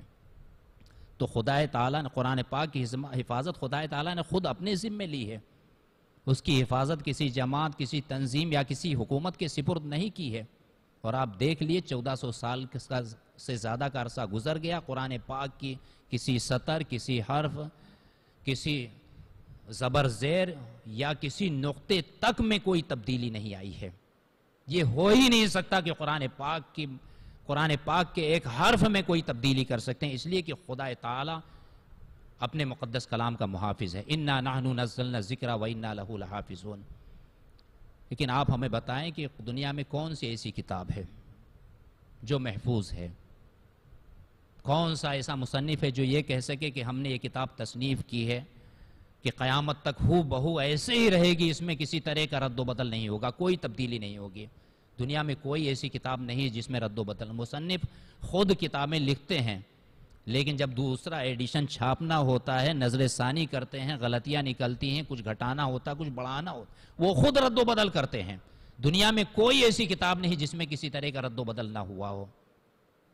انسانی کتابیں چھوڑی، آسمانی کتابیں بھی تحریف و تبدیلی سے نہیں بچ سکیں۔ آج نہ تورات اصلی شکل میں موجود ہے، نہ انجیل اصلی شکل میں موجود ہے۔ آپ ان کے متعدد نسخے اپنے سامنے رکھیے تو کسی میں کچھ ملے گا، کسی میں کچھ ملے گا۔ لیکن گزشتہ 1400 سال میں ہزاروں انقلاب آئے، ہزاروں بستیاں اجڑیں، ہزاروں ویرانے آباد ہوئے، دنیا زیر و زبر ہو گئی، مگر ایک کتاب ہے قرآن پاک جس کی زیر و زبر میں آج تک کوئی فرق نہیں آیا ہے، جس کے نقطے تک میں کسی طرح کی کوئی تبدیلی نہیں ہوئی ہے، اور قیامت تک اس میں کسی طرح کی کوئی تبدیلی نہیں ہو سکتی ہے۔ مفسرین کرام نے اس آیت کریمہ کے تحت ایک واقعہ نقل فرمایا کہ حضرت موسیٰ اور حضرت خضر علیہ السلام کی جب ملاقات ہوئی، دونوں سفر پر نکلے، سفر کرتے کرتے ایک گاؤں میں پہنچے۔ ان دونوں حضرات کو بھوک لگی تھی تو گاؤں والوں سے انہوں نے کھانا طلب کیا۔ قرآن پاک میں اس واقعے کا پورا ذکر ہے۔ جب انہوں نے کھانا طلب کیا تو قرآن پاک فرماتا فَأَبَوْا أَن يُضَيِّفُوهُمَا، گاؤں والوں نے کھانا دینے سے منع کر دیا، انہیں مہمان بنانے سے انکار کر دیا، چلے گئے، آگے بڑھ گئے۔ جب قرآن پاک، یہ واقعہ بہت پہلے کا ہے، جب قرآن پاک میں اس واقعے کا ذکر کیا گیا اور یہ آیت کریمہ نازل ہوئی، مفسرین کرام فرماتے ہیں اس گاؤں کا نام انطاکیہ تھا۔ جب یہ آیت کریمہ نازل ہوئی اور انطاکیہ والوں نے قرآن پاک کی آیت کریمہ پڑھی اور واقعہ پڑھا تو انہوں نے کہا کہ ہمارے اکابر تو قیامت تک کے لیے بدنام ہو جائیں گے، کیونکہ ان کے انکار کا ذکر قرآن پاک میں آ گیا ہے۔ لہٰذا وہاں کے کچھ سرکردہ لوگ حضور علیہ الصلوۃ والتسلیم کی خدمت مبارکہ میں حاضر ہوئے، عرض کیا یا رسول اللہ، قرآن پاک میں ایک جگہ فابو ہے جس میں ہمارے اکابر کے انکار کا ذکر ہے، قیامت تک ہمارے لیے داغ ہے، لہٰذا آپ سے گزارش ہے فابو میں بے کی جگہ تے کر دیجئے۔ فاتو کا معنی، ابو کا معنی ہوتا ہے انہوں نے انکار کیا، اور اتو کا معنی ہوتا ہے وہ آمادہ ہو گئے۔ فاتو ان یضیفوہما یعنی وہ لوگ کھانا دینے پر آمادہ ہو گئے۔ جب ان لوگوں نے حضور علیہ الصلوۃ والتسلیم کی خدمت مبارکہ میں اس قسم کی گزارش کی، ایسی پیشکش کی، تو حضور علیہ الصلوۃ والتسلیم کے چہرے مبارک پر جلال آ گیا، اور انتہائی پرجلال انداز میں اللہ کے محبوب رحمت عالم صلی اللہ تعالیٰ علیہ وسلم نے ارشاد فرمایا، تمہیں معلوم ہے تم کیا کہہ رہے ہو؟ یہ کوئی عام کتاب نہیں ہے بلکہ یہ خدا کی بھیجی ہوئی کتاب ہے، یہ کلام اللہ ہے، قیامت تک اس میں ایک نقطے کی تبدیلی ناممکن ہے، یہ ہرگز نہیں ہو سکتا کہ اس میں فابو کی جگہ فاتو کر دیا جائے۔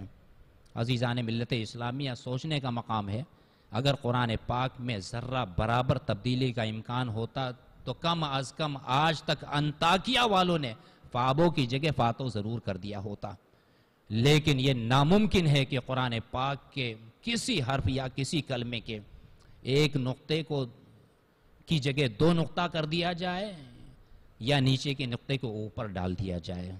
مسلمانوں کو چاہیے اس نقطے کو سمجھیں، جس کتاب کے ایک نقطے کو ہلایا نہیں جا سکتا، اس کتاب میں کسی قسم کی تحریف و تبدیلی کا امکان کیسے ہو سکتا ہے؟ اِنَّا نَحْنُ نَزَّلْنَا، خدا تعالیٰ نے اس کی حفاظت کا ذمہ خود لیا ہے، ہم نے یہ کتاب نازل کیا اور ہم خود اس کی حفاظت کریں گے۔ وسیم رضوی جیسے مردود دنیا میں ہوئے اور ہوتے رہیں گے، لیکن کبھی بھی انہیں کامیابی نہیں ملے گی۔ آپ اندازہ کریں، ایک قاری قرآن پاک کی تلاوت کرنے لگ جائے، کوئی ایسی سورت جو آپ کو یاد ہے اور اتفاق سے ان سے غلطی ہو جائے تو پورا مجمع چوکنا ہو جائے گا، پکار اٹھے گا کہ قاری صاحب آپ نے یہ غلط پڑھا ہے۔ ایسا نہیں بلکہ ایسا ہے۔ ایک پیر و مرشد جن کے حضور بیٹھے ہوئے مریدین ادب سے سرنگوں ہیں، اونچی آواز تک نہیں نکالتے، اگر وہی پیر و مرشد قرآن پاک کی تلاوت کرنے لگ جائیں، ان سے بھی کسی طرح کی کوئی غلطی ہو جائے تو وہی مریدین تمام خاموشیوں کو بالائے طاق رکھ کر فوراً بول اٹھیں گے کہ حضور یوں نہیں، یوں ہے، آپ نے یہ غلط پڑھا ہے۔ آخر یہ جرأت و مجال کہاں سے پیدا ہوئی ہے؟ یہ جذبہ کس نے پیدا کیا؟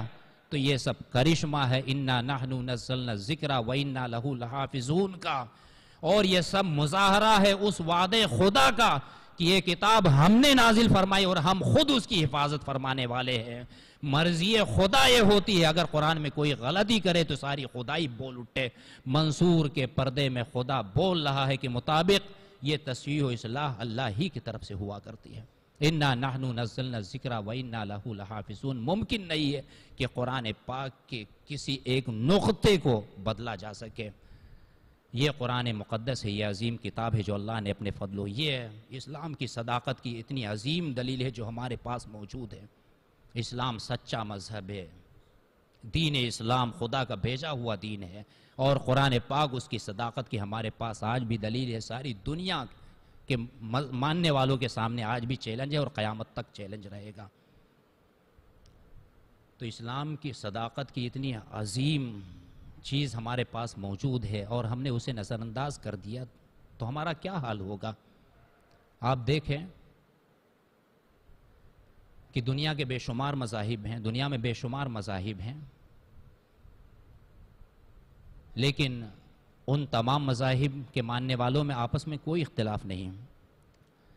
کبھی دو مذہب کے ماننے والوں میں جھگڑا ہوا لیکن 2 دن کے بعد ختم ہو جاتا، 4 دن چلتا، ختم ہو جاتا ہے۔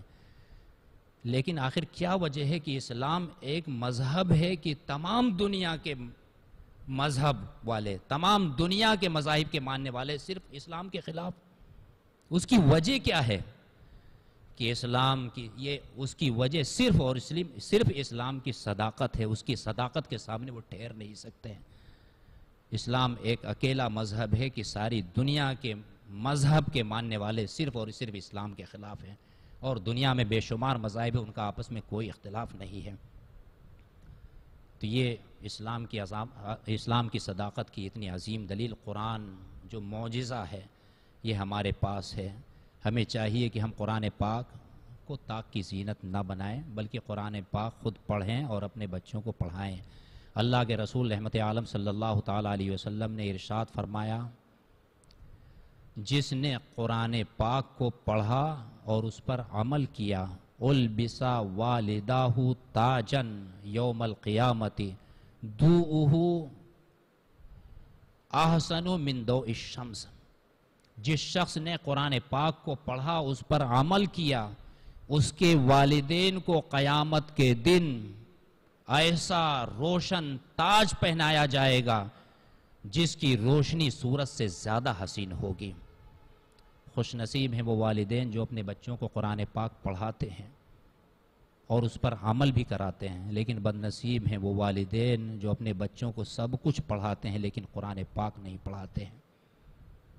اسلام دنیاوی تعلیم کی مخالفت نہیں کرتا. ہم نہیں کہتے کہ آپ اپنے بچوں کو اسکول نہ پڑھائیں، اپنے بچوں کو سب کچھ پڑھائیں، سب کچھ بنائیں، لیکن سب سے پہلے اپنے بچوں کو قرآن پاک پڑھائیں. اور اس میں آپ کا فائدہ ہے. آپ دنیا سے چلے گئے، آپ نے اپنے بچوں کو قرآن پاک پڑھایا ہے تو آپ کے مرنے کے بعد جب انہیں آپ کی یاد آئے گی تو قرآن پاک سے کچھ تلاوت کر کے اس کا ثواب آپ کے لیے ایصال کریں گے، آپ کے لیے ایصال ثواب کریں گے. اور آپ نے انہیں قرآن پاک کچھ نہیں پڑھایا، صرف انگریزی، تو بے سے بلی، چے سے چوہا، رے سے ریٹ، کیٹ، کیا کریں گے؟ انہی کو آپ کا کفن کترنے کے لیے بھیجتے رہیں گے. لہٰذا خود پر ترس کھاؤ. وہ معزز تھے زمانے میں مسلمہ ہو کر، ہم خوار ہوئے تاریک قرآن ہو کر. حضرت عمر ایک قرآن میں وہ تاثیر ہے کہ حضرت عمر فاروق اعظم جیسے دلیر اور جری انسان کی زندگی میں قرآن کی چند آیتوں نے انقلاب برپا کر دیا تھا.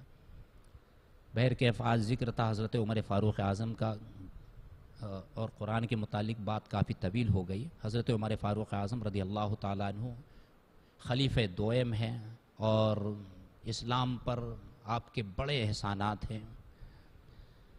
حضرت عمر فاروق اعظم رضی اللہ تعالیٰ عنہ بھی شہادت سے سرفراز ہوئے اور آپ کی آرزو بھی تھی، تمنا بھی تھی، ہمیشہ دعا بھی کرتے تھے اور اس طرح سے دعا کرتے تھے اللہم ارزق شہادتاً فی سبیلک واجعل موتی فی بلدی رسولک. کہ اللہ ہمیں شہادت کی موت عطا فرما اور تیرے محبوب کے شہر میں عطا فرما.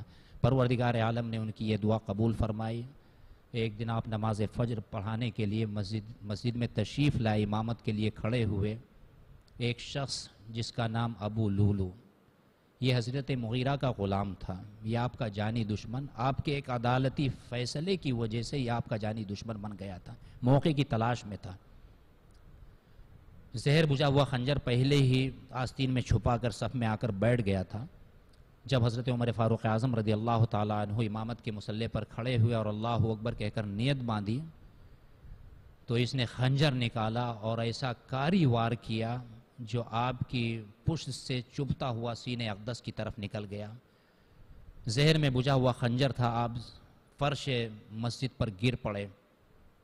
حضرت عبد الرحمن ابن عوف رضی اللہ تعالیٰ عنہ نے آگے بڑھ کر کے باقی نماز مکمل کی. حضرت عمر فاروق اعظم رضی اللہ تعالیٰ عنہ کو اٹھایا گیا اور وہ شخص آپ پر حملہ کرنے کے بعد صفوں میں جو بھی سامنے آتا اس پر وار کرتا ہوا نکلنے کی کوشش کرنے لگا. 13 لوگوں پر اس نے وار کیا. 7 حضرات تو اسی وقت جاں بحق ہو گئے اور باقی لوگ زخمی ہوئے. ایک شخص نے اس کے اوپر جب دیکھا تو ایک چادر ڈالی، وہ اس میں الجھ گیا تو لوگوں نے پکڑ لیا، لیکن جب دیکھا کہ گرفتار کیا جائے گا تو اس نے خودکشی کر لی، خود اپنے اوپر خنجر مار لیا. اس طرح سے حضرت عمر فاروق اعظم رضی اللہ تعالیٰ عنہ کو گھر پلایا گیا. پہلے کھجوروں کا پانی پلایا گیا، دودھ پلایا گیا، لیکن کچھ بھی ہضم نہیں ہوا، سب باہر آ جاتا. 26 ذی الحجہ کو آپ کے اوپر حملہ ہوا. 3 دن بقید حیات رہے کشمکش کے عالم میں اور پھر اس حملے میں آپ جانبر نہ ہو سکے. جب آپ اپنی زندگی سے نا امید ہو گئے تو اپنے بیٹے حضرت عبداللہ ابن عمر سے کہا کہ جاؤ عائشہ کے پاس، ام المومنین عائشہ کے پاس جاؤ اور ان سے میری طرف سے درخواست کرو کہ عمر اپنے دونوں ساتھیوں کے قریب ہی دفن ہونا چاہتا ہے. اگر وہ اجازت دیں تو ٹھیک ہے، نہیں تو مجھے عام لوگوں کے قبرستان میں دفن کر دینا، جنت البقیع میں دفن کر دینا۔ عبداللہ ابن عمر رضی اللہ تعالیٰ عنہ حضرت عائشہ صدیقہ رضی اللہ تعالیٰ عنہ کے پاس پہنچے۔ جب آپ کے حجرے مبارکہ میں پہنچے، سلام کیا تو کیا دیکھا؟ حضرت عائشہ صدیقہ رضی اللہ تعالیٰ عنہ زار و قطار رو رہی ہیں۔ آپ نے اپنے والد ماجد حضرت عمر کا پیغام سنایا تو حضرت عائشہ صدیقہ رضی اللہ تعالیٰ عنہ نے فرمایا یہ جگہ ہم نے اپنے لیے مختص کی تھی، لیکن آج کے دن امیر المومنین عمر ابن خطاب کو اپنی ذات پر میں ترجیح دیتی ہوں، میں اجازت دیتی ہوں کہ انہیں یہاں پر دفن کیا جائے۔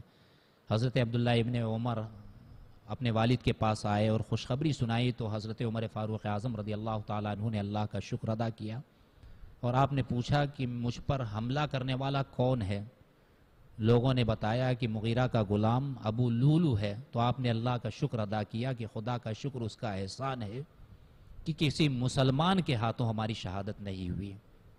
بہرکیف آپ کا وصال ہوا اور آپ کو حضرت حضور علیہ الصلوۃ والتسلیم کے پہلے مبارک میں آپ کو دفن کیا گیا۔ انا للہ و انا الیہ راجعون۔ اس طرح سے حضرت عمر فاروق اعظم رضی اللہ تعالیٰ عنہ 10 سال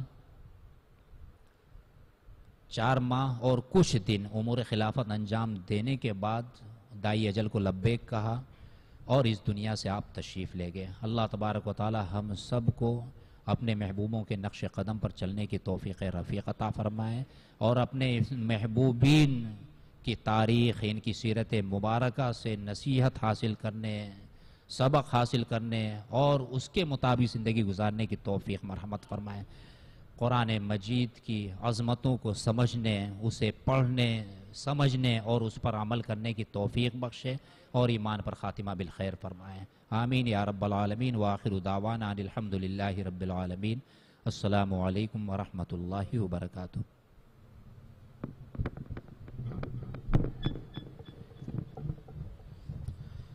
بلغ العلا بکمالہ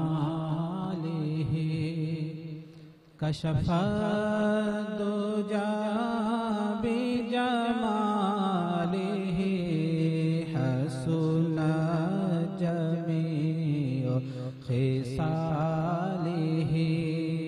صلوا علیہ وآلہ صلوا علیہ وآلہ۔ نہ کہیں سے دور ہے منزلیں،